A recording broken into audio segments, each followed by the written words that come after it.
జగిత్యాల జిల్లా ప్రజలందరూ కూడా హృదయపూర్వకంగా నమస్కారాలు తెలియజేస్తా ఉన్నాను. కరోనా ఇప్పుడిప్పుడే తగ్గుముఖం పడతా ఉన్నాం. మరి అయినప్పటికీ శ్రద్ధ తీసుకొని మాస్క్ మాత్రం తప్పకుండా అందరం వేసుకోవాలి. మన ఆరోగ్యం మనం కాపాడుకునే విధంగా జిల్లా ప్రజలందరూ కూడా శ్రద్ధ తీసుకోవాలని చెప్పి కోరుతా ఉన్నాను.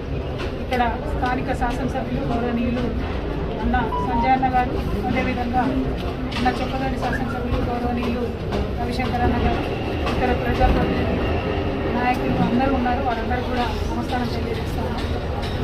జగిత్యాల జిల్లా కావాలని ఎన్నో సంవత్సరాల కళను తెలంగాణ రాష్ట్రం ఏర్పడడంతోనే నిజం చేసినటువంటి నాయకులు గౌరవనీయులు పెద్దలు కేసీఆర్ గారు. ఎప్పుడైతే జగిత్యాల జిల్లా అయింది, ఈ జిల్లాలో అన్ని వసతులు ఉండాలి, ఈ జిల్లా కేంద్రం మిగతా జిల్లా కేంద్రాలకు ధీటుగా అభివృద్ధి జరగాలని చెప్పి కేసీఆర్ గారు కోరుకోవడం జరిగింది. దాంతో సంజయ్ అన్న గారు, నేను ఇక్కడ పార్లమెంట్ సభ్యురాలుగా ఉన్నప్పుడు గౌరవ ముఖ్యమంత్రి గారిని కోరడం జరిగింది. జగిత్యాలలో అనేక మంది నిరుపేద ప్రజలు ఉన్నారు, వారికి ఆవాసం కల్పించాలని చెప్పి కోరిన వెంటనే మరి హైదరాబాద్ తర్వాత అతి పెద్దగా ఒకే ఒక్క చోట క్లస్టర్లో నిర్మాణం జరుగుతున్నటువంటి స్థాయిలో 4,500 4,500 ఇళ్లను గౌరవ ముఖ్యమంత్రి గారు ఆనాడు మంజూరు చేయడం జరిగింది. తర్వాత కంటిన్యూస్గా పని సాగుతూ ఉంది. ఇప్పుడు చాలా ఊపందుకున్నది. వచ్చే 2022 జూన్ వరకు మరి ఈ మొత్తం కూడా కంప్లీట్ చేసుకునేటటువంటి పరిస్థితి కూడా కనిపిస్తూ ఉన్నది. గౌరవ శాసనసభ్యులు ఇద్దరు కూడా నిరంతరం ఇక్కడ జరిగేటటువంటి పనులను పర్యవేక్షణ చేస్తూ మరి ఇక్కడ ఉండేటటువంటి పనులు జరిగేటటువంటి సందర్భంలో ఎటువంటి ఆటంకాలు లేకుండా కూడా మరి త్వరితగతిన పూర్తి చేసేటటువంటి ప్రయత్నం కూడా శాసనసభ్యులు చేస్తూ ఉన్నారు. ఈ సందర్భంగా ఒకటే మాట తెలియజేసుకోవాలి. రేపు తెలంగాణ ఆవిర్భావ దినోత్సవం కూడా తెలంగాణ తెచ్చుకున్నదే ప్రతి ఒక్కరు సంతోషంగా ఉండాలి, ప్రతి పేదవాడు కడుపు నిండాలి, వాళ్ళ సొంత ఇంటి కళ నెరవేరాలనేటటువంటి ఎజెండాతో తెచ్చుకుంది.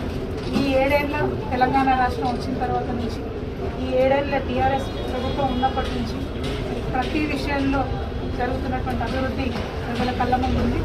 మరొక్కసారి ఈ 7 వసంతాలు పూర్తి చేసుకున్నటువంటి సందర్భంలో కేసీఆర్ గారి ప్రధానమైనటువంటి కళ అయినటువంటి పేదవాడి ఇల్లుని మరి వాళ్ళ చూడడానికి రావడం నాకు చాలా సంతోషంగా ఉంది. ఇది చూస్తూ ఉంటే నిజంగా సమయాలతో నేను అదే అంటున్నా, సార్ చూడాలి, దీన్ని చాలా సంతోషిస్తారు. ఎందుకంటే వారి ఇట్లా కలగన ఒకటే చోట మంచి నిర్మాణాలు ఉండాలి, పాలన ఉండాలి, అద్భుతమైనటువంటి వసతులు ఉండాలి, గౌరవప్రదంగా పేదవాడు బతికేటటువంటి రోజు తెలంగాణలో రావాలని కేసీఆర్ గారు కోరుతున్నారు. నిజమవుతుంది, మన కళ్ళ ముందే ఆవిష్కృతం అవుతా ఉన్నాయి. మీడియా మిత్రులు అందరూ కూడా ప్రత్యేక శ్రద్ధ పెట్టి చక్కగా ఈ వాతావరణం అంతా కూడా ప్రజలకు అర్థమయ్యేలా చూపించవలసిందిగా నేను కోరుతా ఉన్నాను. ఎందుకంటే అంతకుముందు ప్రభుత్వాలు కూడా ఇల్లు ఇచ్చినాయి. భారతదేశం స్వతంత్రం వచ్చినప్పటి నుంచి ఇల్లు ఇస్తానే ఉన్నారు. కానీ ఆ ఇల్లు ఎట్లున్నాయో ఇవాళ తెలంగాణ రాష్ట్రంలో పేదవాడి ఇల్లు అంటే ఎట్లా ఉన్నాయి అనేటటువంటి డిఫరెన్స్ ప్రజలకు అర్థమయ్యే విధంగా క్యారీ చేయాలని చెప్పి ప్రత్యేకంగా కోరుతా ఉన్నాను. ఇదే కాకుండా జగిత్యాల జిల్లా అభివృద్ధికి తప్పకుండా టీఆర్ఎస్ పార్టీ ప్రభుత్వం కట్టుబడి ఉన్నది. ఇక్కడ ఇదివరకు నేను పార్లమెంట్ సభ్యురాలుగా ఉన్నాను, నిజామాబాద్ కామారెడ్డి ఎమ్మెల్సీగా ఉన్నాను. కాబట్టి ఇక్కడ జరిగేటటువంటి ఏ కార్యక్రమం అయినా అన్న ఫోన్ చేసి అడిగినా, మెసేజ్ పెట్టినా కూడా ఫాలో అప్ చేసి ప్రజలకు ఇబ్బంది లేకుండా ఏ పనున్నా చేసి పెడుతూనే ఉంటాం.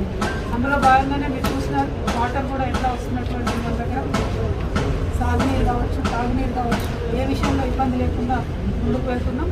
జగిత్యాల జిల్లా అయింది, మెడికల్ కాలేజ్ ఇస్తానని చెప్పి ఆనాడు గౌరవ ముఖ్యమంత్రి గారు అన్న 2018 ఎమ్మెల్యే ఎన్నికల సందర్భంలో ప్రామిస్ చేయడం జరిగింది.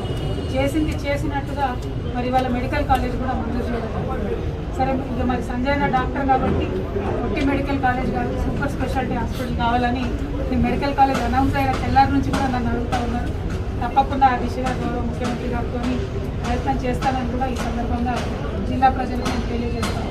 ఈ విధంగా ఒక్కొక్కటిగా చేసినటువంటి ప్రతి ఒక్క వాగ్దానాన్ని కూడా నెరవేరుస్తూ గౌరవ ముఖ్యమంత్రి గారు, మన ఉద్యమ నాయకులు కేసీఆర్ గారు ముందుకెళ్తున్నటువంటి సందర్భంలో రేపు మరి తెలంగాణ రాష్ట్ర ఆవిర్భావ దినోత్సవం కూడా ఉంది. కాబట్టి ఈ సందర్భంగా జిల్లా ప్రజలందరికీ కూడా మరొకసారి రాష్ట్ర ఆవిర్భావ దినోత్సవ శుభాకాంక్షలు.